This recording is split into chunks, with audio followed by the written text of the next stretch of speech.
नमस्कार, मेरा नाम ज्ञानेश्वर है और आप देख रहे हैं लाइव सिटीज। हम बात कर रहे हैं बिहार में होने वाले उपचुनाव की। दो ही सीटों पर उपचुनाव होना है, तारापुर और कुशेश्वर स्थान विधानसभा क्षेत्र से। लेकिन यह चुनाव बिहार के लिए बहुत ही महत्वपूर्ण है और आज एनडीए ने संयुक्त रूप से प्रेस कॉन्फ्रेंस कर अपने उम्मीदवारों की घोषणा कर दी। कोई तनाव नहीं, कोई झमेला नहीं, कोई बखेरा नहीं। दोनों ही सीट पर जेडीयू चुनाव लड़ेगा। पहले भी दोनों ही सीट जेडीयू की थी और पूरी ताकत के साथ घोषणा की गई। दूसरी ओर महागठबंधन में अब भी बखेरा है। देखिए, जो मैं कह रहा हूं वह बात शायद महागठबंधन के नेताओं को अच्छी न लगे, लेकिन सच ये है कि उम्मीदवारों की घोषणा में महागठबंधन पिछड़ गया है। आगे उपचुनाव की तैयारी और उपचुनाव का प्रचार कैसे होता है, ताकत कैसे दिखाई जाती है, यह देखने वाली बात होगी। आज पटना के मौर्या होटल में प्रेस कॉन्फ्रेंस हुई और यह उपचुनाव कितना महत्वपूर्ण है, इस बात को आप समझ सकते हैं कि उम्मीदवारों की घोषणा के लिए जेडीयू के नेशनल प्रेसिडेंट ललन सिंह भी दिल्ली से पटना आ गए। प्रदेश अध्यक्ष उमेश कुशवाहा भी रहे, बीजेपी के स्टेट प्रेसिडेंट संजय जायसवाल भी रहे, बीजेपी के नेता और बिहार सरकार के मंत्री सम्राट चौधरी भी रहे। सम्राट चौधरी की उपस्थिति इसलिए ज़्यादा महत्वपूर्ण है क्योंकि वे शकुनी चौधरी के बेटे हैं, तारापुर से नाता रखते हैं। और एक खबर यह भी चल रही है कि शकुनी चौधरी के छोटे बेटे रोहित चौधरी भी तारापुर के चुनाव मैदान में सामने आ सकते हैं। तो सम्राट चौधरी ने अपनी मौजूदगी दर्शाकर यह बात प्रमाणित कर दी है कि वे एनडीए के साथ हैं। चुनाव भले ही उनका भाई लड़े, वे जेडीयू के प्रत्याशी जो घोषित किए गए हैं राजीव सिंह कुशवाहा, उनके साथ ही रहेंगे। कुशेश्वर स्थान से शशिभूषण हजारी के बेटे अमन भूषण हजारी को उम्मीदवार बनाया गया है। देखिए, बिहार के डिप्टी सीएम तारकिशोर प्रसाद भी बीजेपी की ओर से उपस्थित थे। यदि हम पार्टी की बात कर लें, जीतन राम मांझी की पार्टी की, तो संतोष सुमन थे और वीआईपी से स्वयं मुकेश सहनी थे। तो वहाँ कोई तनातनी नहीं है, वहाँ बिल्कुल स्थिति स्पष्ट है। यदि महागठबंधन की बात करें तो महागठबंधन में तो अभी कोई बात ही नहीं बनी है।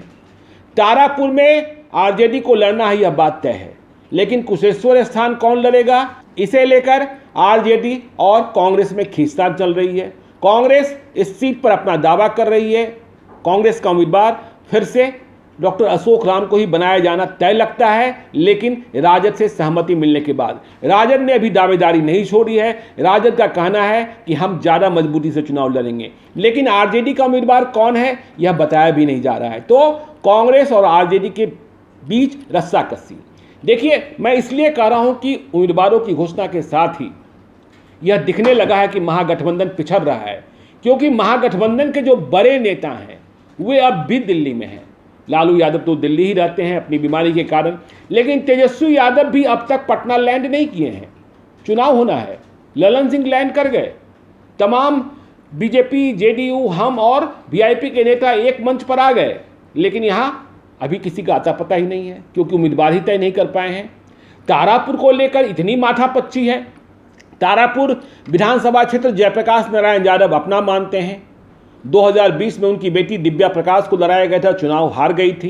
कहा यह जा रहा है कि इस दफे न जयप्रकाश नारायण यादव को और न दिव्या प्रकाश को टिकट मिलेगा।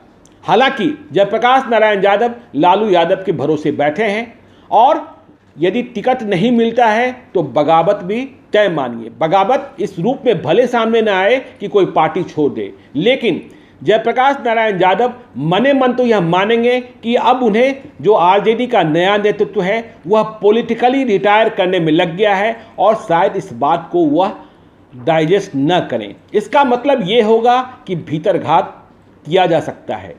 देखिए, अब उम्मीदवार वहाँ कई और हैं। जितेंद्र कुशवाहा की चर्चा अब सबसे ज़्यादा तेज हो रही है आरजेडी के भीतर से। जितेंद्र कुशवाहा पहले आरएलएसपी से चुनाव लड़े थे, 5000 वोट आया था 2020 में। राजेश मिश्रा की दावेदारी है। राजेश मिश्रा 2020 में कांग्रेस से चुनाव लड़ना चाहते थे, टिकट नहीं मिला था तो निर्दलीय लड़ गए थे, 10,000 वोट लाए थे। इसके अलावा यदि हम यादव उम्मीदवार की बात कर लें, जयप्रकाश यादव और दिव्या प्रकाश को छोड़कर, तो शैलेश कुमार उर्फ मंटू यादव की चर्चा चल रही है। तो तय नहीं कर पा रहे हैं। अब आप उम्मीदवार नहीं तय कर पा रहे हैं और आपका जो विरोधी है, जो ज़्यादा मजबूती से जिसकी सरकार है, चुनाव लड़ने को तैयार है, वह उम्मीदवार की घोषणा कर चुका, वह चुनाव मैदान में पहुंचने को तैयार हो गया और अभी आप दिल्ली में ही बैठे हैं। तो तारापुर का समीकरण कैसे बैठाया जाएगा? देखिए, मैंने आपको बताया था कि लवली आनंद की भी चर्चा वहां की गई, चर्चा हुई, एक और हर्षवर्धन सिंह है, उनकी चर्चा हुई। तो वहां आरजेडी के भीतर, जेडीयू के भीतर आपने माथापच्ची नहीं देखी। लोजपा किसे उम्मीदवार बनाता है? लोजपा तो इसी बात के इंतजार में रहता है कि कौन उम्मीदवार, किसे टिकट नहीं मिला उसे अपने यहाँ टिकट दे देता है। तो ये जो बगावत और ये जो विद्रोह की स्थिति बनती दिख रही है, यह तय मानिए कि यदि लोजपा ने वहाँ किसी सवर्ण को उम्मीदवार बनाया और यदि आरजेडी ने किसी कुशवाहा को उम्मीदवार बनाया, तो एनडीए यह चाल भी चलेगा कि आरजेडी के वोट बैंक में सेंधमारी करने के लिए किसी यादव को चुनाव लड़ा देगा। तो यदि लोजपा उधर वोट काटेगी तो एनडीए की ओर से तैयार किया गया कोई यादव उम्मीदवार भी वोट काटने के लिए मैदान में दिखेगा। तो ये सारी स्थितियां, परिस्थितियां, चुनाव में तैयारी बहुत ही महत्वपूर्ण होती है। चुनाव को पहले दिन से ही कौन लीड करता है। तो उम्मीदवार की घोषणा में आप पिछड़ गए, आगे प्रचार में क्या करेंगे यह देखने वाली बात होगी। जबकि आप ये कहते रहे हैं यह 2 सीटों का चुनाव नहीं है, बिहार की सत्ता में जो हम कुछ सीटों से पिछड़े हुए हैं उसमें आगे बढ़ने का चुनाव है।